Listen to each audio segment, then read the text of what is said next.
Capítulo 10. La trigonometría y las técnicas de medición griegas. 1. La trigonometría primitiva. La trigonometría, al igual que cualquier otra rama de la matemática, no fue el resultado de la labor de un solo hombre ni de una única nación. Ya los antiguos egipcios y babilonios conocían y habían utilizado propiedades o teoremas relativos a las razones entre los lados de triángulos semejantes, sin formularlos de una manera explícita, naturalmente. Dado que no nos encontramos con ningún indicio del concepto de medida de ángulos en el mundo prehelénico, tales estudios y consideraciones podrían quizá llamarse trilaterometría, o medida de los polígonos de tres lados, o triláteros, mejor que trigonometría o medida de las distintas partes de un triángulo. Con los griegos nos encontramos por primera vez con un estudio sistemático de las relaciones entre los ángulos centrales, o sus arcos correspondientes, en un círculo y las longitudes de las cuerdas que los subtienden.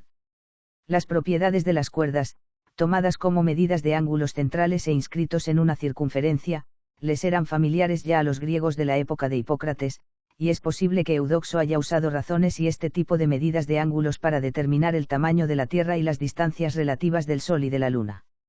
En las obras de Euclides no aparece la trigonometría, en el sentido estricto del término, pero sí que hay teoremas equivalentes a leyes o fórmulas trigonométricas concretas.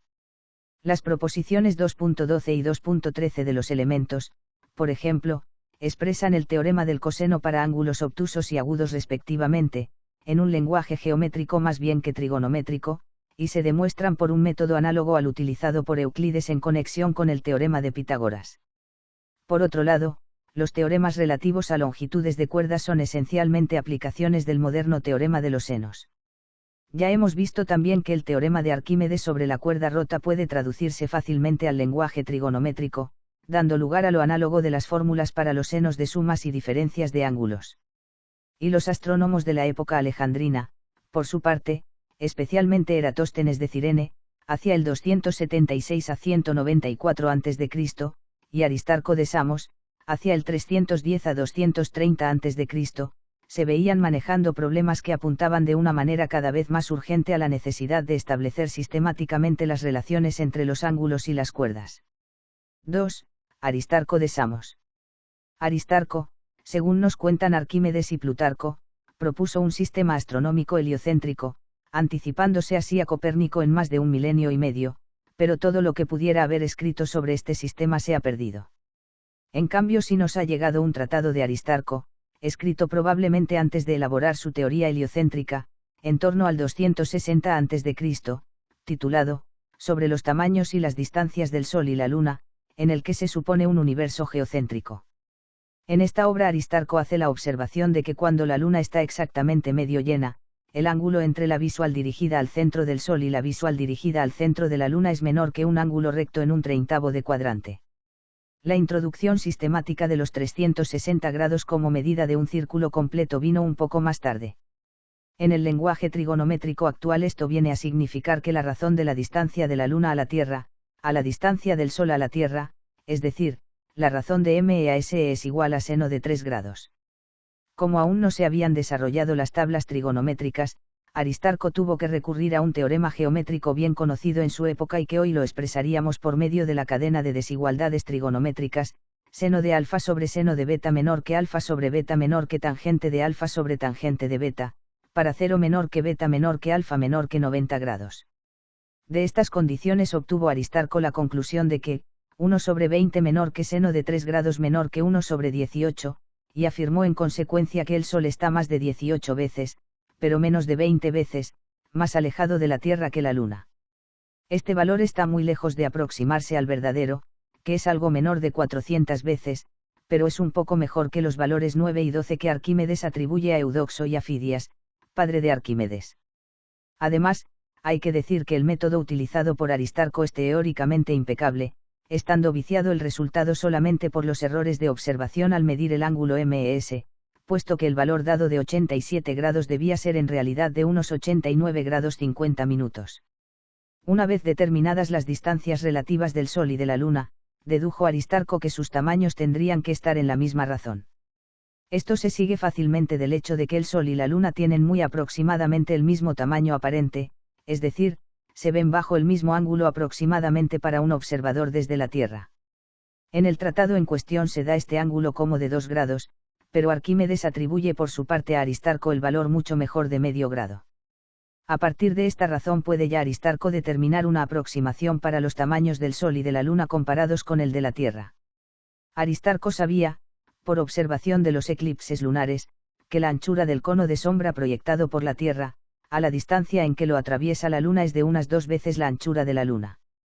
Entonces, si R sub S, R sub E, y R sub M son los radios del Sol, la Tierra y la Luna respectivamente, y si D sub S, y D sub M son las distancias del Sol y la Luna a la Tierra, entonces, por la semejanza de los triángulos BCD y AB tenemos la proposición, R sub E menos 2 R sub M sobre R sub S menos R sub E igual D sub M sobre D sub S, y si sustituimos en esta ecuación D sub S y R sub S, por los valores aproximados 19 D sub M y 19 R sub M, obtenemos, R sub M igual 20 R sub E sobre 57. Aquí hemos simplificado considerablemente los cálculos desarrollados efectivamente por Aristarco, en realidad sus razonamientos son mucho más precisos y cuidadosos, lo cual permite llegar a la conclusión de que, 108 sobre 43 menor que R sub E sobre R sub M menor que 60 sobre 19, y 19 sobre 3 menor que R sub S sobre R sub E menor que 43 sobre 6. 3. Eratóstenes de Cirene.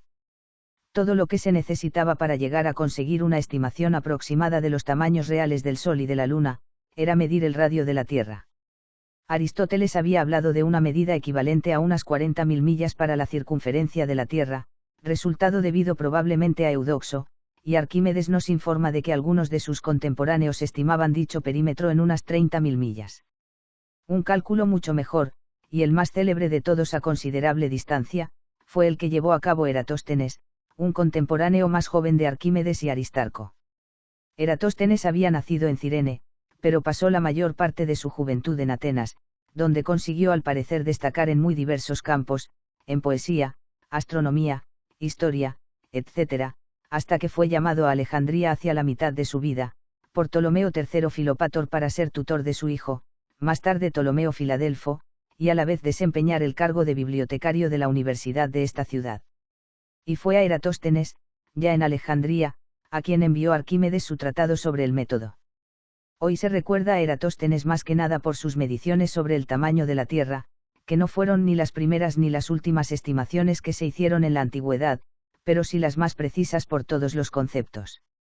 Eratóstenes observó que el día del solsticio de verano a mediodía el sol alumbraba directamente en vertical el fondo de un pozo muy profundo en la localidad de Siena, próxima a la actual Asuán, mientras que al mismo tiempo en Alejandría, situada aproximadamente en el mismo meridiano y 5.000 estadios al norte de Siena, el sol proyectaba una sombra que indicaba que la distancia angular del sol al cenit era de 1/50 de un círculo completo. A partir de la igualdad de los ángulos correspondientes S' a Z y S' o Z, resulta claramente que la circunferencia de la Tierra debe ser igual a 50 veces la distancia entre Siena y Alejandría. Esto supone un perímetro de unos 250.000 estadios, o bien, como el estadio equivale a unos 185 metros, de unos 46.000 kilómetros. Otras estimaciones posteriores fijaron el número anterior en 252.000 estadios, probablemente con la intención de obtener la cantidad redonda de 700 estadios por grado. Debido a la gran cantidad de campos de conocimiento que cultivó, Eratóstenes es bien conocido en la matemática también por la criba de Eratóstenes, un método sistemático para ir aislando progresivamente los números primos. Partiendo de la sucesión de todos los números naturales ordenados de manera creciente, se van suprimiendo un número sí y otro no a partir del 2, cada tercer número, en la sucesión inicial, a partir del 3, cada quinto número a partir del 5, y se continúa de la misma manera suprimiendo cada enésimo número a partir del número n. Entonces los números que queden en la tabla a partir del 2 serán obviamente los números primos. Eratóstenes escribió también algunas obras sobre medias y sobre lugares geométricos, pero estas obras se han perdido. Incluso su tratado sobre la medida de la Tierra desapareció, aunque se han conservado algunos detalles sobre él que nos han sido transmitidos por otros matemáticos, incluidos Herón y Ptolomeo de Alejandría. 4. Hiparco de Nicea. Durante unos 2 siglos y medio, de Hipócrates a Eratóstenes, los matemáticos griegos se habían dedicado a estudiar relaciones entre rectas y circunferencias, y habían aplicado estas relaciones a una gran variedad de problemas astronómicos, pero de todo ello no había resultado nada que pudiera llamarse una trigonometría más o menos sistemática. Entonces, probablemente durante la segunda mitad del siglo II a.C., todo parece indicar que fue compuesta la primera tabla trigonométrica por obra del astrónomo Hiparco de Nicea, hacia el 180 a 125 a.C., que se ganó así a pulso el derecho a ser conocido como el padre de la trigonometría.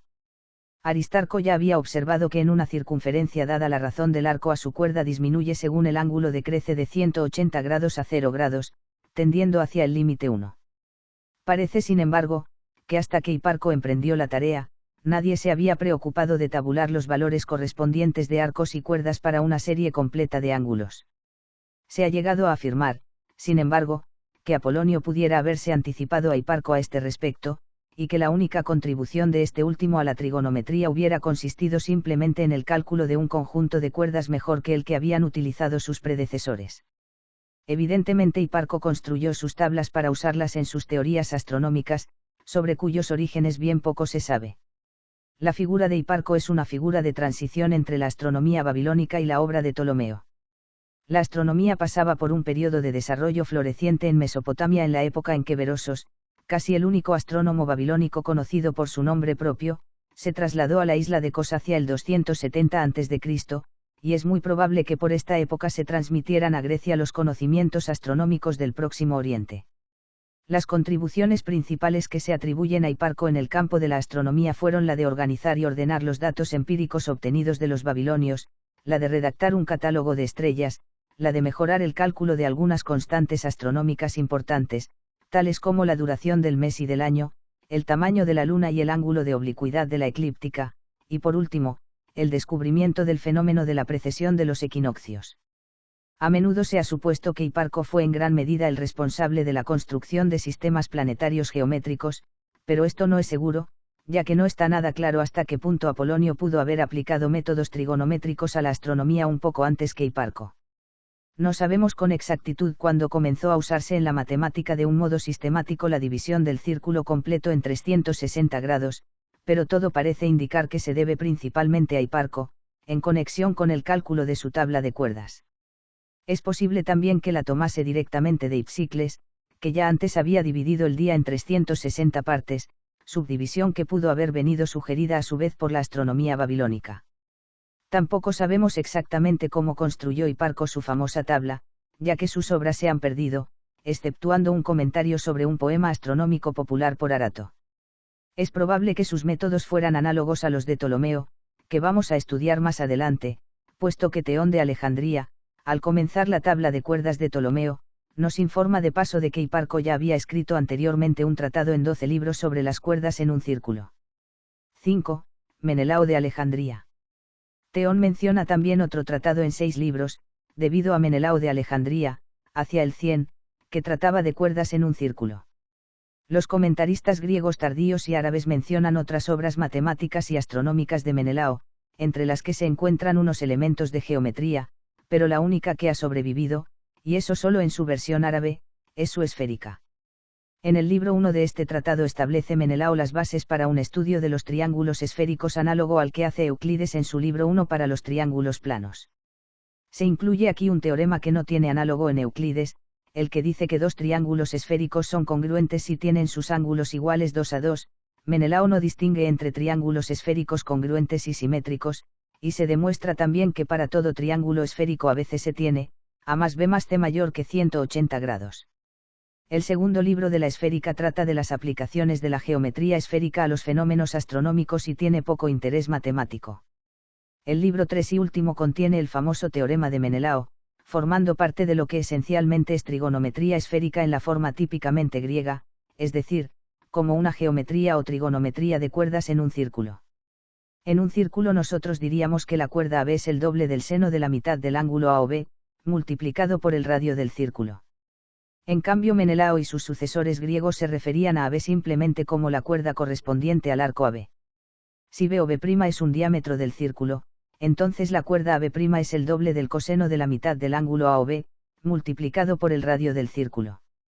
Por lo tanto, los teoremas de Tales y de Pitágoras, que conducen a la ecuación, AB² más AB' igual 4R², son equivalentes a la identidad trigonométrica moderna, seno cuadrado de θ más coseno cuadrado de θ igual 1. Menelao, y probablemente también Hiparco antes que él, conocía otros tipos de identidades, de dos de las cuales hizo uso como lemas previos para demostrar su teorema sobre transversales. El primero de estos dos lemas lo podemos formular en terminología moderna de la manera siguiente: si una cuerda AB en un círculo de centro O, la cortamos por un radio OD en un punto C, entonces se tiene que, AC sobre CB igual seno de arco AD sobre seno de arco DB. El segundo lema es análogo: si la prolongación de la cuerda AB corta a la prolongación del radio OD' en C', entonces, AC' sobre BC' igual seno de arco AD' sobre seno de arco BD'. Menelao admite estos dos lemas sin demostración, probablemente porque se los podría encontrar en obras anteriores, por ejemplo, posiblemente en los 12 libros de Hiparco sobre cuerdas. El lector puede demostrar fácilmente estos dos lemas trazando los radios OA y OB, las perpendiculares desde A y desde B a OD y utilizando semejanza de triángulos.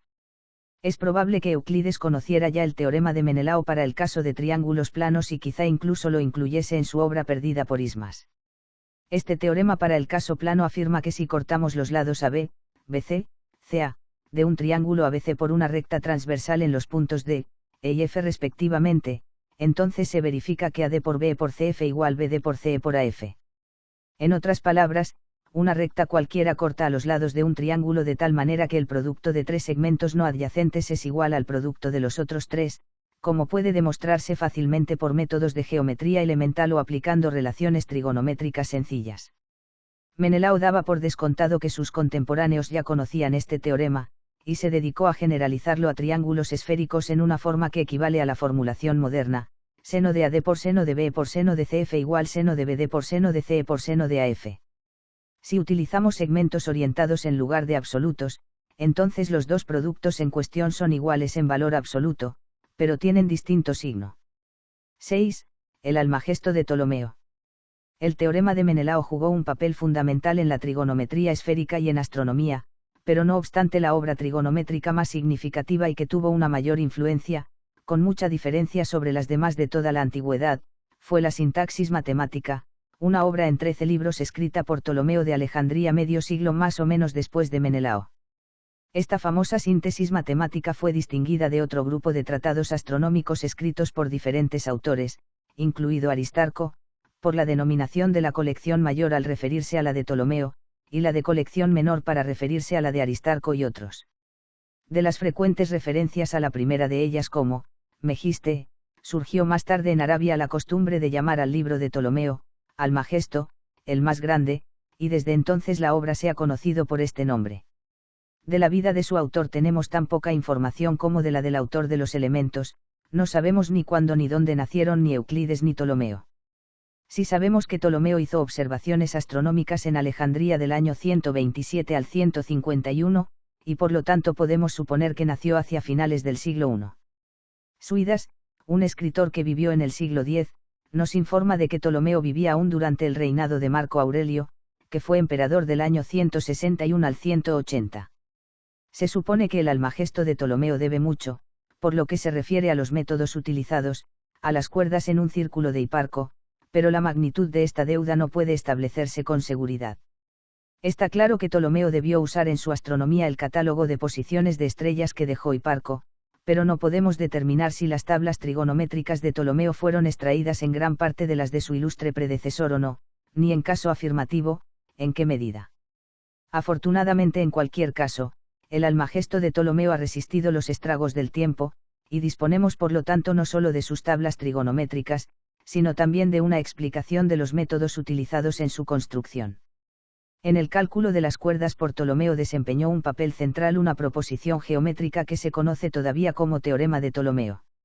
Si ABCD es un cuadrilátero convexo inscrito en una circunferencia, entonces, AB por CD más BC por DA igual a C por BD, es decir, la suma de los productos de los lados opuestos de un cuadrilátero concíclico convexo es igual al producto de las dos diagonales. La demostración de este teorema puede hacerse fácilmente trazando el segmento B tal que el ángulo AB sea igual al ángulo de BC y observando que el triángulo AB es semejante entonces al BCD. Un caso particular de este teorema de Ptolomeo había aparecido ya incluido en los datos de Euclides, proposición 93, en la forma siguiente: Si ABC es un triángulo inscrito en una circunferencia y BD es la cuerda bisectriz del ángulo ABC, entonces, AB más BC sobre BD igual a C sobre AD. Otro caso especial del teorema general de Ptolomeo, y este mucho más útil, es aquel en el que un lado, digamos AD, es un diámetro del círculo. Entonces, si AD igual 2R, tenemos 2R por BC más AB por CD igual a C por BD. Llamando al arco, BD igual 2 alfa y al arco CD igual 2 beta, entonces, BC igual 2R por seno de alfa menos beta, AB igual 2R por seno de 90 grados menos alfa, BD igual 2R por seno de alfa, CD igual 2R por seno de beta, y AC igual 2R por seno de 90 grados menos beta. Por lo tanto, el teorema de Ptolomeo conduce en este caso al resultado, seno de alfa menos beta igual seno de alfa coseno de beta menos coseno de alfa seno de beta. Un razonamiento análogo nos lleva a la fórmula, seno de alfa más beta igual seno de alfa coseno de beta más coseno de alfa seno de beta, y al par, coseno de alfa más menos beta igual coseno de alfa coseno de beta menos más seno de alfa seno de beta, y por lo tanto a estas cuatro fórmulas de sumas y diferencias de ángulos se las conoce frecuentemente aún hoy como fórmulas de Ptolomeo. La fórmula que nos da el seno de una diferencia, o más exactamente, la cuerda de una diferencia de dos arcos, fue la que Ptolomeo encontró más útil para construir sus tablas. Otra fórmula que también utilizó de una manera sistemática es la equivalente a la fórmula moderna del seno del ángulo mitad. Dada la cuerda de un cierto arco en un círculo, Ptolomeo calcula la cuerda correspondiente a la mitad del arco de la manera siguiente. Sea del punto medio del arco BC en una circunferencia de diámetro AC igual 2R, sea AB igual a E y sea DF la mediatriz de EC. Entonces es fácil demostrar que FC igual 1 medio por 2R menos AB. Por otra parte, se sabe de la geometría elemental que, DC cuadrado igual a C por FC, de donde se obtiene que, DC cuadrado igual R por 2R menos AB. Si tomamos el arco BC igual 2 alfa, entonces DC igual 2R por seno de alfa medios, y AB igual 2R por coseno de alfa, y obtenemos como consecuencia nuestra bien conocida fórmula moderna, seno de alfa medios igual raíz de 1 menos coseno de alfa sobre 2. En otras palabras, si se conoce la cuerda de un arco dado, entonces podemos calcular la cuerda del arco mitad. Ahora Ptolomeo se encontraba ya bien equipado para abordar la construcción de una tabla de cuerdas tan precisa como se pudiera desear, disponiendo de las equivalentes a nuestras cuatro fórmulas fundamentales. 7. El círculo de 360 grados. Hay que subrayar que desde la época de Hiparco hasta la Edad Moderna no hubo nada parecido a nuestras razones trigonométricas. Los griegos, y después de ellos los hindúes y los árabes usaban líneas trigonométricas. Estas líneas al principio tomaron la forma, como hemos visto, de cuerdas en un círculo, y a Ptolomeo le correspondió la tarea de asociarles valores numéricos, aproximaciones a dichas cuerdas. Para conseguirlo era necesario establecer previamente dos convenios, 1, algún sistema para subdividir la circunferencia de un círculo, y 2, algún método para subdividir el diámetro del mismo círculo. Parece ser que la división de la circunferencia en 360 grados se utilizaba ya en Grecia desde la época de Hiparco, aunque se desconoce cómo surgió exactamente esta idea. Es posible que la medida de los 360 grados fuera tomada de la astronomía, donde el zodíaco había sido dividido en 12 signos o 36 decanes. Un ciclo completo de las estaciones, con una duración aproximada de unos 360 días se podía hacer corresponder fácilmente con el sistema de los signos del zodíaco y de los decanes, dividiendo cada signo en 30 partes o cada decán en 10 partes. Nuestro sistema actual de medida de ángulos puede haber tenido su origen en esta correspondencia. Además, como el sistema de numeración posicional babilónico era tan evidentemente superior para el tratamiento de las fracciones al de las fracciones unitarias egipcias y al de las fracciones usuales griegas, era lo más natural que Ptolomeo subdividiera sus grados en 60 partes, minuta e', y cada una de ellas en 60 partes, minuta e secundae, y es precisamente de estas expresiones latinas que utilizaron los traductores de las que se derivaron más tarde nuestros términos minuto y segundo. También fue el sistema sexagesimal sin duda el que sugirió a Ptolomeo el hecho de dividir el diámetro de su círculo trigonométrico en 120 partes, cada una de las cuales estaba subdividida en 60 minutos y cada minuto de longitud a su vez en 60 segundos de longitud. Podemos transformar fácilmente nuestras identidades trigonométricas usuales al lenguaje de las cuerdas de Ptolomeo por medio de las sencillas relaciones, seno de x igual cuerda 2x sobre 120, y coseno de x igual cuerda 180 grados menos 2x sobre 120. Así por ejemplo, las fórmulas, coseno de x más menos y igual coseno de x coseno de y menos más seno de x seno de y, se convierten en las siguientes: cuerda 2x más menos 2y igual cuerda 2x por cuerda 2y menos más cuerda 2x por cuerda 2y sobre 120, donde la línea sobre un arco, o ángulo, representa el arco suplementario. Obsérvese que no solo se expresaban de manera sexagesimal los ángulos o arcos, sino también sus cuerdas. De hecho, siempre que los matemáticos o astrónomos de la antigüedad querían utilizar un sistema preciso de aproximación, recurrían a la escala sexagesimal para tratar las fracciones, y esta costumbre condujo a las expresiones, fracciones de los astrónomos y fracciones de los físicos, para distinguir las fracciones sexagesimales de las fracciones ordinarias. 8. El cálculo de las tablas. Una vez decidido el sistema de medición, Ptolomeo disponía de todo lo necesario para calcular cuerdas de ángulos dentro de ese sistema. Por ejemplo, dado que el radio del círculo de referencia medía 60 partes, la cuerda de un arco de 60 grados contenía también 60 partes lineales. La cuerda correspondiente a 120 grados será entonces 60 por raíz de 3, o bien, aproximadamente 103 partes 55 minutos y 33 segundos. Ptolomeo podría haber usado ahora su fórmula para el ángulo mitad, para calcular la cuerda del arco de 30 grados, y a partir de esta la del ángulo de 15 grados, y así sucesivamente para ángulos menores. Sin embargo, Ptolomeo prefirió retrasar la aplicación de esta fórmula y se dedicó en cambio a calcular en primer lugar las cuerdas de 36 grados y de 72 grados. Para ello utilizó un teorema de Euclides, el Elementos 13.9, en el que se demuestra que los lados del pentágono regular, del hexágono regular y del decágono regular inscritos en una misma circunferencia, forman un triángulo rectángulo. De una manera accidental, este teorema de Euclides nos proporciona la justificación de la elegante construcción del pentágono regular inscrito en una circunferencia, dada por Ptolomeo. Sea O el centro de la circunferencia y sea B un diámetro, entonces si C es el punto medio de OB, y OD es un radio perpendicular a AB, tomando C igual a CD, los lados del triángulo rectángulo EDO son los lados del pentágono, del hexágono y del decágono regulares inscritos en la circunferencia dada. Así pues, si el radio OB mide 60 partes, de las propiedades del pentágono regular y de la sección áurea resulta que OE, la cuerda correspondiente a un ángulo central de 36 grados es 30 por raíz de 5 menos 1, es decir, aproximadamente 37,083 o bien, 37 partes 4 minutos 55 segundos. Por el teorema de Pitágoras obtenemos entonces la cuerda del ángulo de 72 grados que es 30 por raíz de 10 menos 2 raíz de 5, o aproximadamente 70,536 o 70 partes 32 minutos 3 segundos. Conociendo la cuerda de un arco de S grados en una circunferencia, podemos calcular fácilmente la cuerda del arco 180 grados menos S por medio de los teoremas de Tales y de Pitágoras, es decir, de la fórmula CD cuadrado S más CD cuadrado S igual 120 al cuadrado. Luego Ptolomeo podía obtener las cuerdas de los arcos suplementarios de 36 grados y de 72 grados.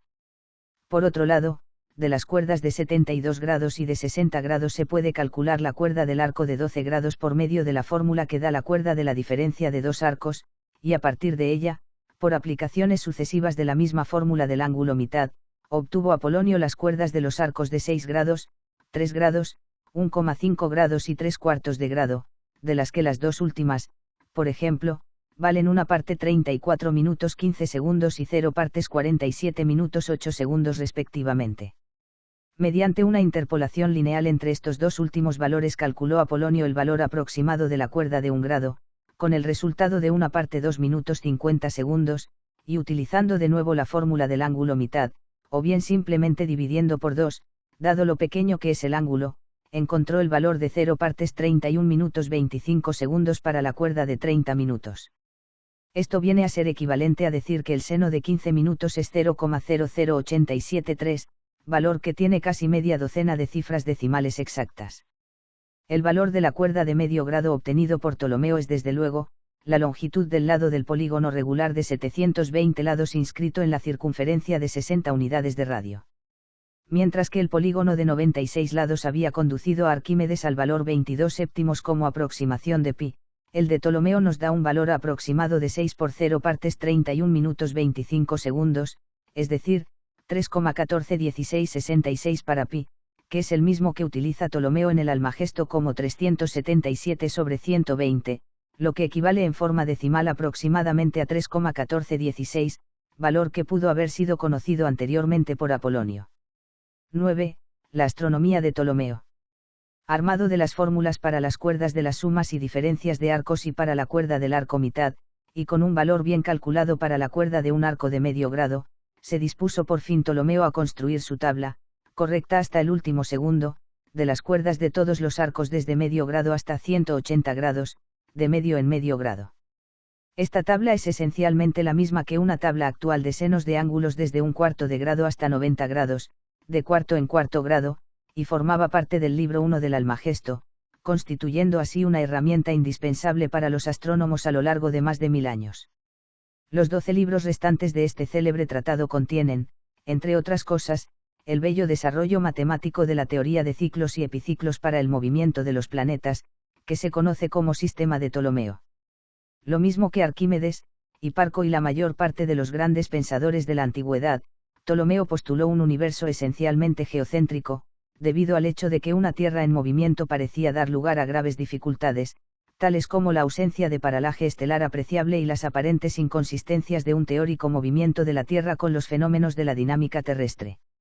En comparación con estos problemas, el carácter inverosímil de la inmensa velocidad que se requeriría para que la esfera de las estrellas fijas girase diariamente alrededor de la Tierra, parecía reducirse a algo insignificante. El sistema ptolemaico, además de mostrarse muy de acuerdo con el sentido común, tenía la ventaja de poder representarse con gran facilidad. Los planetarios, por ejemplo, se construyen como si el universo fuera geocéntrico, puesto que de esta forma los movimientos aparentes de los astros se reproducen más fácilmente. Platón le había propuesto a Eudoxo el problema astronómico de salvar los fenómenos, es decir, de idear un artificio matemático tal como, por ejemplo, una combinación de movimientos circulares uniformes, de manera que sirviera como modelo de los movimientos aparentes de los planetas, pero el sistema de Eudoxo de las esferas homocéntricas fue abandonado casi completamente por los matemáticos en favor del sistema de ciclos y epiciclos de Apolonio e Hiparco. Ptolomeo hizo a su vez una modificación esencial en este último sistema. En primer lugar desplazó la Tierra un poco del centro del círculo deferente, con lo que se tenían en realidad órbitas excéntricas. Este cambio ya se había propuesto con anterioridad, pero Ptolomeo introdujo además una novedad tan drástica y radical en sus implicaciones filosóficas y científicas que Copérnico, mucho más tarde no pudo aceptarla, por muy eficaz que resultara ser el artificio en cuestión, conocido con el nombre de equante, para reproducir los movimientos planetarios. Después de repetidos ensayos infructuosos, Ptolomeo no consiguió ajustar ningún sistema de ciclos, epiciclos y excéntricos que representase con exactitud los movimientos observados de los planetas. Su solución consistió entonces en la revolucionaria idea de abandonar la persistente exigencia griega de la uniformidad de los movimientos circulares utilizados, e introducir en su lugar un punto geométrico, el equante E, alineado con la Tierra G y con el centro C del círculo deferente, de tal manera que el movimiento angular aparente del centro Q del epiciclo en el que gira el planeta P, sea uniforme visto desde E. De esta manera consiguió Ptolomeo una representación más exacta de los movimientos planetarios, pero hay que decir desde luego, que el truco empleado tenía un carácter solamente cinemático y no hacía ningún esfuerzo por contestar a las cuestiones de tipo dinámico que planteaban de manera clara los movimientos circulares no uniformes. 10. Otras obras de Ptolomeo.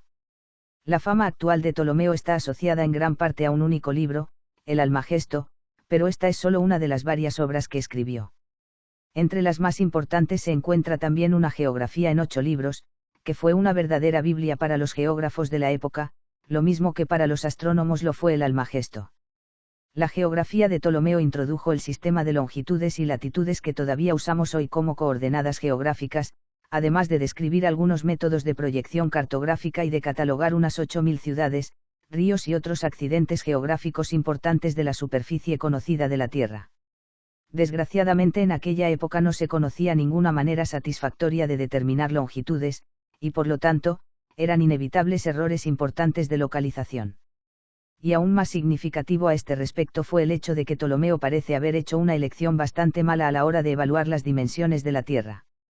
En lugar de aceptar la cifra de 252.000 estadios para un círculo máximo dada por Eratóstenes, prefirió la de 180.000 estadios propuesta por Posidonio, un estoico que fue maestro de Pompeyo y de Cicerón. Como consecuencia de ello, Ptolomeo pensó que el mundo eurasiático conocido constituía una parte más amplia de la circunferencia completa de lo que realmente es, suponiendo que abarcaba más de 180 grados en longitud, en vez de los aproximadamente 130 grados reales.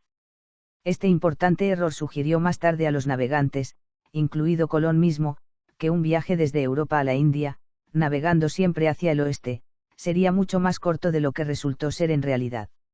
Si Colón hubiera sabido lo groseramente que había subestimado Ptolomeo el tamaño de la Tierra, puede que nunca se hubiera decidido a emprender su primer viaje del descubrimiento de América. Los métodos geográficos de Ptolomeo funcionaban mejor en la teoría que en la práctica, como puede comprobarse por otros de sus libros que han llegado a nosotros solo en sus traducciones del árabe al latín, y en los que trata de dos tipos de proyección cartográfica distintos. En el Analema se explica la proyección ortográfica, y esta es la primera noticia que tenemos de este método, aunque es posible que hubiera sido utilizado ya por Hiparco.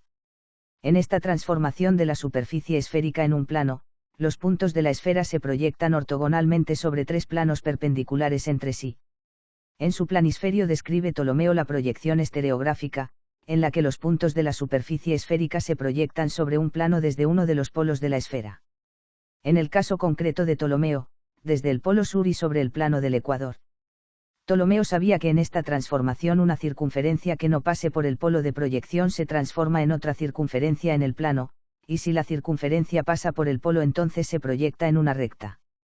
Ptolomeo conocía también la importante propiedad de esta proyección de ser conforme, es decir, de conservar los ángulos. Podemos hacernos una idea de la importancia que tuvo para el desarrollo de la geografía moderna la figura de Ptolomeo, a partir del hecho de que de los primitivos mapas medievales que nos han llegado en los manuscritos, ninguno hasta el siglo XIII tiene como prototipos los mapas hechos por Ptolomeo más de 1000 años antes. 11. Óptica y astrología. Ptolomeo escribió también una óptica que ha sobrevivido, aunque de una manera imperfecta, a través de su versión latina de una traducción árabe. Esta obra trata de la física y de la psicología de la visión, de la geometría de los espejos y de un primitivo intento de deducir las leyes de la refracción. A partir de las tablas que da Ptolomeo para los ángulos de refracción de la luz que pasa del aire al agua, y también del aire al cristal y del agua al cristal, para ángulos de incidencia desde 10 grados a 80 grados, en intervalos de 10 grados, podemos deducir que suponía válida una ley de la forma, r igual a I más b cuadrado, ya que las diferencias segundas de sus valores de r son constantes. Para los ángulos de incidencia de 10 grados y de 80 grados admite como ángulos de refracción 8 grados y 50 grados respectivamente, y las diferencias segundas son todas iguales a medio grado. Las diferencias segundas en las viejas fórmulas pitagóricas para los números poligonales también eran constantes, y quizá fuera este hecho el que influyó en Ptolomeo para buscar una ley de tipo cuadrático y no trigonométrico para el fenómeno de la refracción. La trigonometría se aplicó casi exclusivamente a la astronomía y a la geografía durante el primer milenio y medio de su existencia, y tuvo que llegar el siglo XVII para que se descubriesen las primeras aplicaciones de la trigonometría a la refracción y a otros fenómenos físicos. No podemos dar por completa nuestra revisión de la obra de Ptolomeo sin mencionar su tetrabiblos, o quadripartitum, ya que nos muestra un aspecto importante de la sabiduría antigua que se suele pasar por alto. Los autores griegos no siempre fueron tan racionalistas y de pensamiento tan claro y riguroso como se suele suponer. El Almagesto sí es desde luego, un modelo de lo que puede conseguirse poniendo en juego una buena matemática junto con unos datos observacionales exactos, para construir una sobria astronomía científica, pero en cambio el Tetrabiblos, u obra en 4 libros, representa un tipo completamente distinto de religión sideral al que sucumbió en gran parte el mundo antiguo. Con el final de la Edad de Oro, la matemática y la filosofía griega se vieron influenciadas por la aritmética o aritmología caldeas y por la astrología, y la pseudoreligión resultante vino a llenar en parte el vacío dejado por el rechazo de las viejas mitologías. Ptolomeo por su parte, también parece haber compartido esta influencia de los tiempos, y así sostiene en el Tetrabiblos que no se debiera rechazar al astrólogo debido a la posibilidad de error, de la misma manera que no se rechaza al médico por el mismo motivo. Cuanto más avanza uno en la lectura de esta obra más decepcionado se va sintiendo, porque Ptolomeo no parece mostrar la menor duda en aceptar las supersticiones tan extendidas en su época. El Tetrabiblos se diferencia del Almagesto no solo en el sentido en que la astrología se diferencia de la astronomía, sino que estas dos obras utilizan también tipos de matemática diferentes. El Almagesto es un libro complejo y sólidamente fundamentado que hace un uso minucioso de la clásica geometría sintética griega, mientras que el Tetrabiblos es un caso típico de la pseudociencia de la época en que se adoptaron los primitivos artificios aritméticos babilónicos. De las obras clásicas de Euclides, Arquímedes y Apolonio se podría sacar la impresión de que la matemática griega se ocupó únicamente de los niveles más altos del razonamiento geométrico puramente lógico, pero el Tetrabiblos de Ptolomeo viene a poner de manifiesto que la mayor parte del pueblo en general estaba más interesada en los cálculos puramente aritméticos que en el pensamiento racional. Desde los días de Alejandro Magno por lo menos hasta el final del mundo clásico hubo indudablemente una comunicación mucho mayor que hasta entonces entre Grecia y Mesopotamia, y parece claro que la aritmética babilónica y la geometría con ropaje algebraico continuaron ejerciendo una influencia considerable en el mundo helenístico. Este aspecto de la matemática se nos presenta de una manera tan acusada, por ejemplo, en Herón de Alejandría,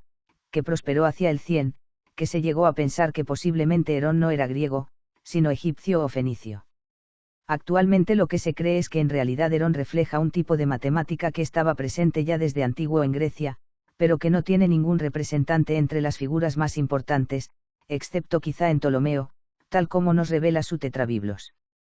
La geometría deductiva griega, en cambio, no parece haber sido adoptada en Mesopotamia hasta después de la conquista árabe.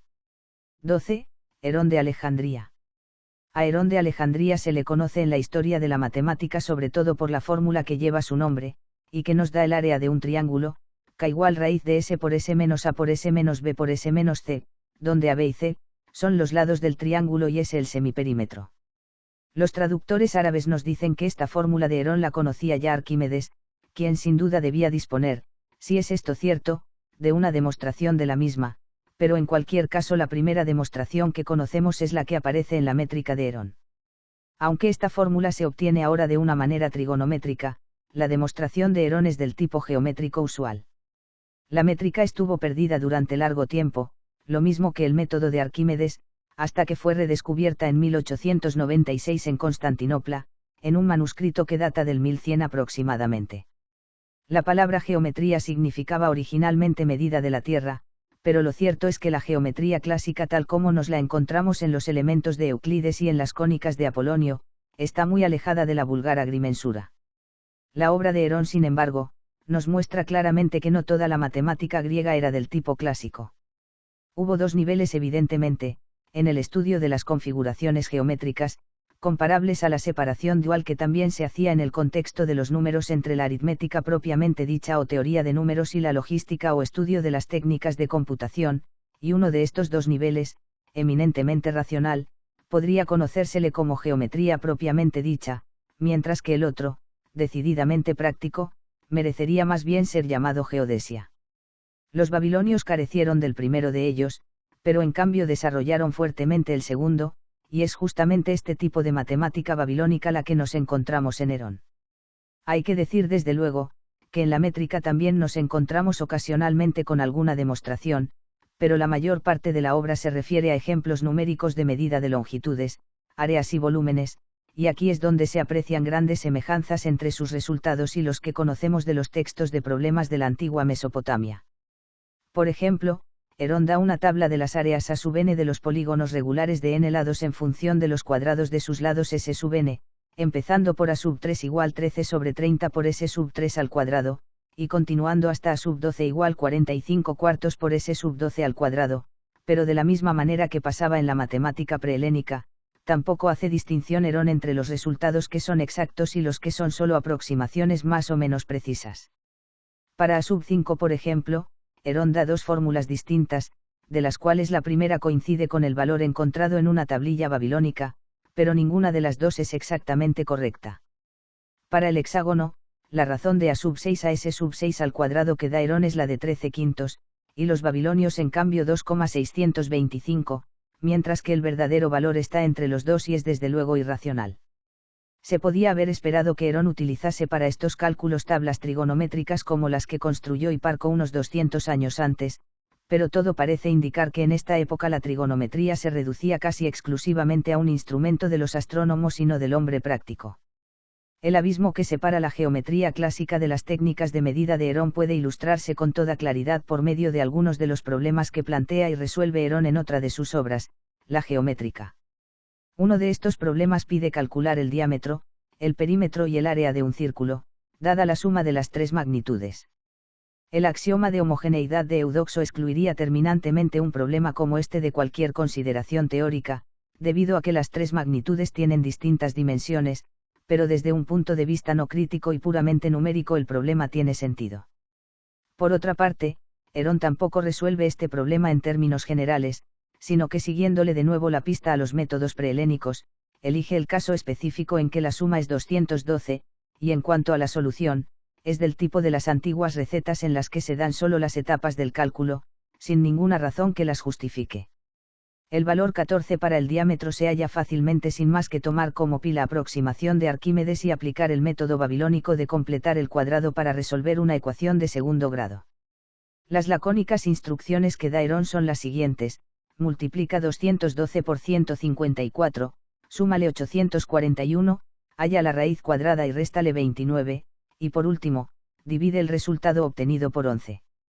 Difícilmente se le puede llamar enseñar matemática a semejante laberíntico acertijo, y sin embargo los libros de Herón estaban escritos para servir de manuales de matemática aplicada. Además Herón prestaba tan poca atención a la posible unicidad de la solución como a la dimensionalidad de sus magnitudes. En otro problema se pide calcular los lados de un triángulo rectángulo sabiendo que la suma del área y el perímetro es igual a 280. Se trata aquí, evidentemente, de un problema indeterminado, pero Herón da una sola solución, haciendo uso de la fórmula de Arquímedes para el área del triángulo. En notación moderna, si S es el semiperímetro del triángulo y R el radio del círculo inscrito, entonces, RS más 2S igual 280, y continuando con su peculiar estilo de recetario de cocina, buscando siempre los factores, toma Herón R más 2 igual 8 y S igual 35, de donde el área RS igual 210, pero como el triángulo tiene que ser rectángulo, la hipotenusa C será igual a S menos R, es decir, a 35 menos 6 igual 29. La suma de los catetos A y B es igual a S más R igual 41, de donde se sigue fácilmente que los valores de A y B deben ser 20 y 21. Herón no dice nada de las otras posibles factorizaciones de 280, que conducirían naturalmente a otras respuestas al problema. 13. El principio de mínima distancia. Herón estaba interesado en las medidas numéricas bajo todas sus formas, así en óptica y en mecánica lo mismo que en geodesia. La ley de la reflexión de la luz ya la conocían Euclides y Aristóteles, y probablemente incluso Platón, pero Herón parece haber sido el primero que demostró por medio de un sencillo razonamiento geométrico, en una obra sobre catóptrica o estudio de la reflexión, que la igualdad de los ángulos de incidencia y de reflexión es una simple consecuencia del principio filosófico de Aristóteles de que la naturaleza procede siempre de la manera más sencilla o económica. Es decir, si un haz de rayos luminosos parte de un foco S, se refleja en un espejo MM' y se dirige después hacia el ojo E de un observador, entonces la luz deberá recorrer el camino más corto posible SP, que es exactamente aquel en que los ángulos SPM y EPM' sean iguales.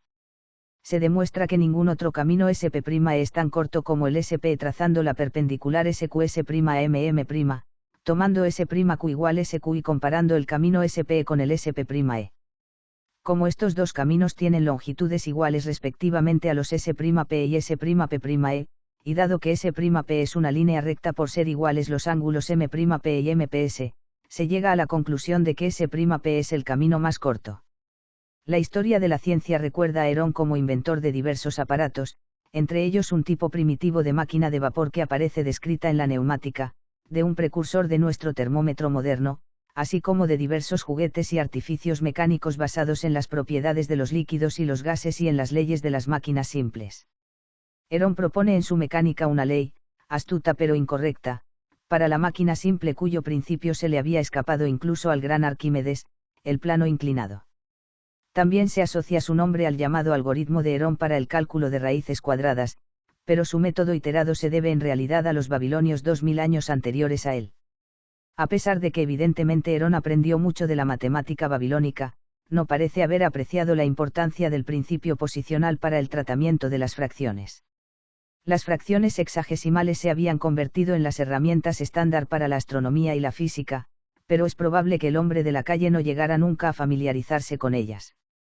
Las fracciones ordinarias fueron utilizadas en cierta medida por los griegos, principalmente ya en la época helenística tardía, al principio colocando el numerador debajo del denominador y después en la posición invertida actual, aunque sin la barra de separación entre ambos, pero Herón, escribiendo como lo hacía para el hombre práctico, parece haber preferido utilizar las viejas fracciones unitarias.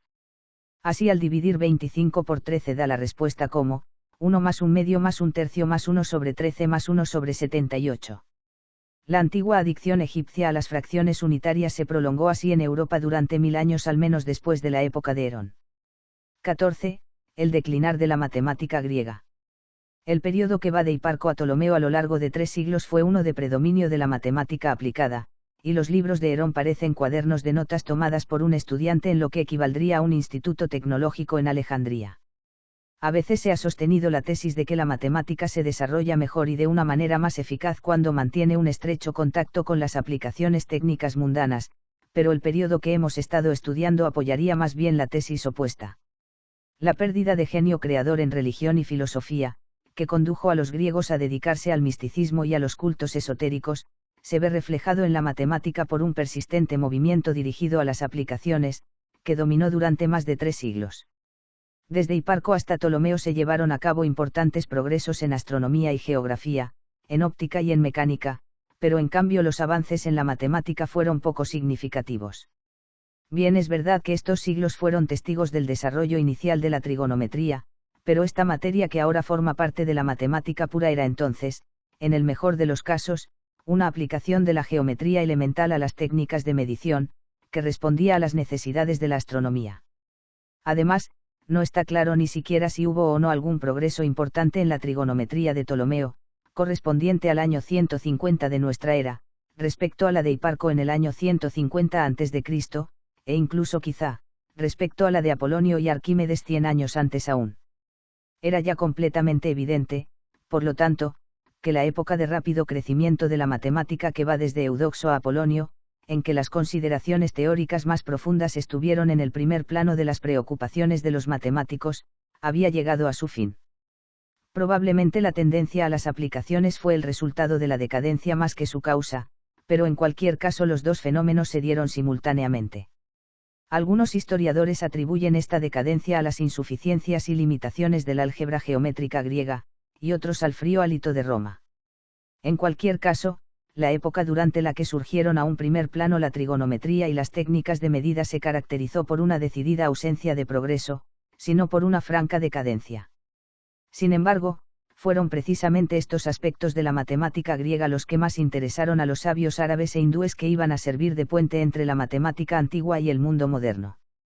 Pero antes de dirigir nuestra atención a estos pueblos tenemos que echar un vistazo a lo que constituyó un auténtico veranillo de San Martín de la matemática griega, llamado también a veces su Edad de Plata.